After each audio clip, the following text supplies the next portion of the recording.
Bonjour et bienvenue sur ma chaîne YouTube du nom de GIS and Branding System Solution. N'oubliez pas de cliquer sur l'icône rouge, s'abonner, sans toutefois activer la petite cloche de notification pour ne rien rater sur toutes mes publications récentes. Mon nom est Genzia Dimitri, je suis géomaticien, mais pour ma petite histoire, au départ j'étais plutôt géographe et par la suite je suis devenu cartographe.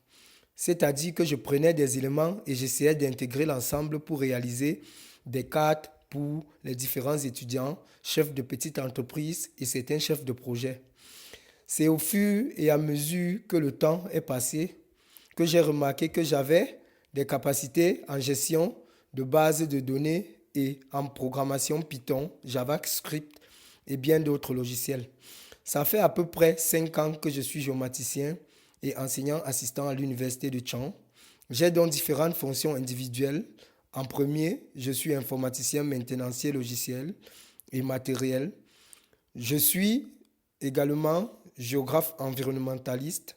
Je suis par la suite cartographe. À ce stade, je traite les données pour réaliser différents plans qui sont intégrés dans les rapports ou qui vont aider à l'analyse. J'ai également une fonction de référent SIC.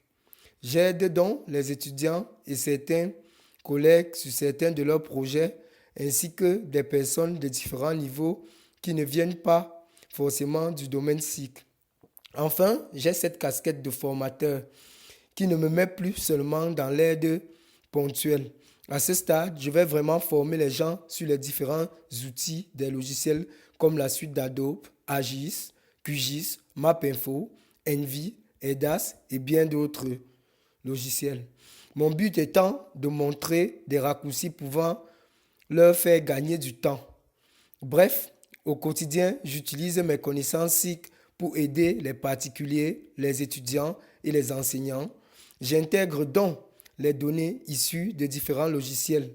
Ceci dit, on va compiler les données, on va les digitaliser et ceci dans le but de gagner du temps pour finalement offrir plus de temps d'analyse au chef du projet, c'est-à-dire à une connaissance SIC.